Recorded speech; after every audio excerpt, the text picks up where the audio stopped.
जय श्री कृष्ण। राधे राधे। चलिए जानते हैं आज श्री कृष्ण की अनमोल वचन।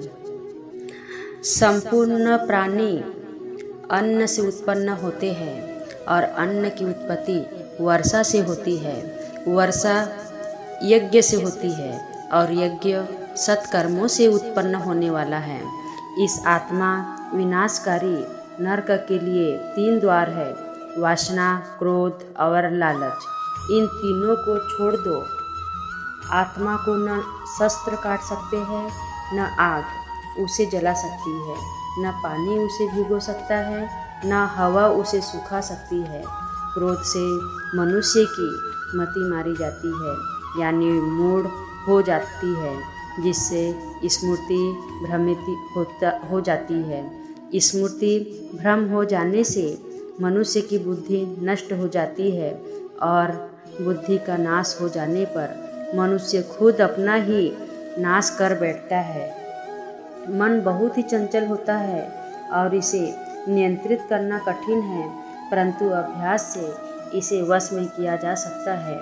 बुद्धिमान व्यक्ति ईश्वर के सिवा और किसी पर निर्भर नहीं रहता। न तो यह शरीर तुम्हारा है और न तो तुम इस शरीर के मालिक हो। यह शरीर 5 तत्वों से बना है, आग, जल, वायु, पृथ्वी और आकाश। एक दिन यह शरीर इन 5 तत्वों में विलीन हो जाएगा। श्रेष्ठ पुरुष जो आचरण यानी जो काम करते हैं, दूसरे मनुष्य भी वैसा ही आचरण वैसा ही काम करते हैं।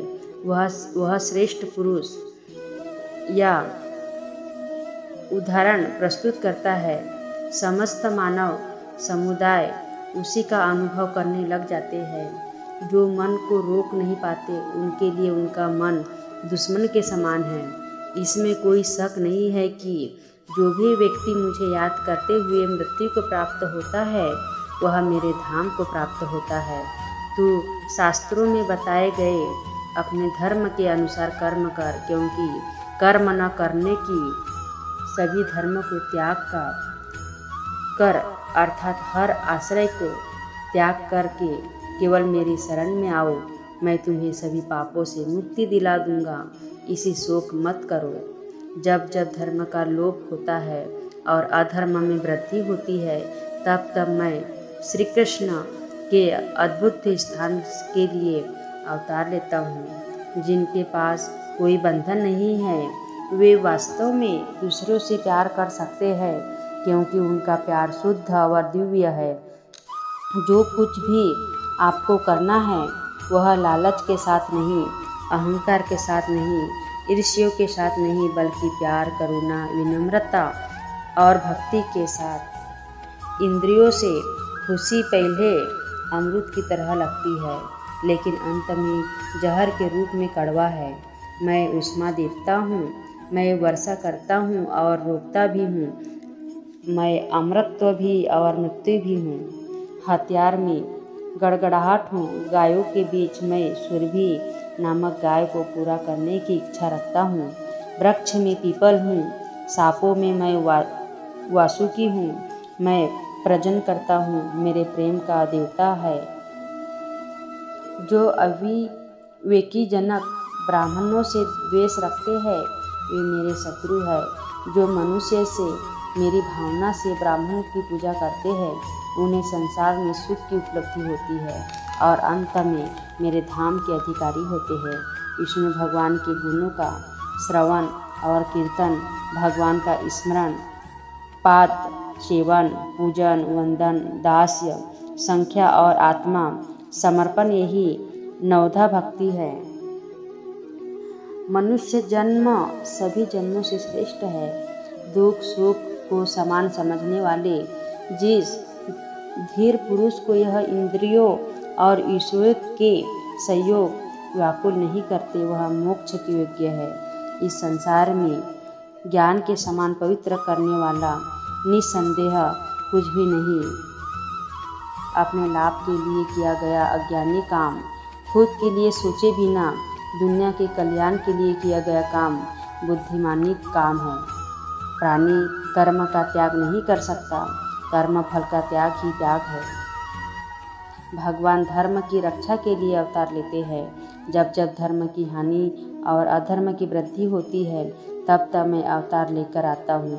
सज्जनों की रक्षा, दुष्टों का विनाश और धर्म की पुनः स्थापना, इन 3 कार्यों के लिए मैं प्रत्येक युग में प्रकट हुआ करता हूँ।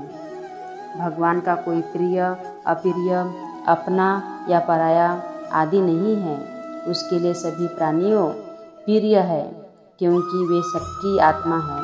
जिस प्रकार मनुष्य पुराने वस्त्र उतराकर नए ग्रहण करता है, उसी प्रकार आत्मा भी पुराना शरीर छोड़कर नए शरीर को ग्रहण करता है। जब 2 व्यक्ति एक दूसरे के निकट आते हैं तो इस दूसरे के लिए सीमाएं और मर्यादाओं में निर्मित करने का प्रयत्न करते हैं।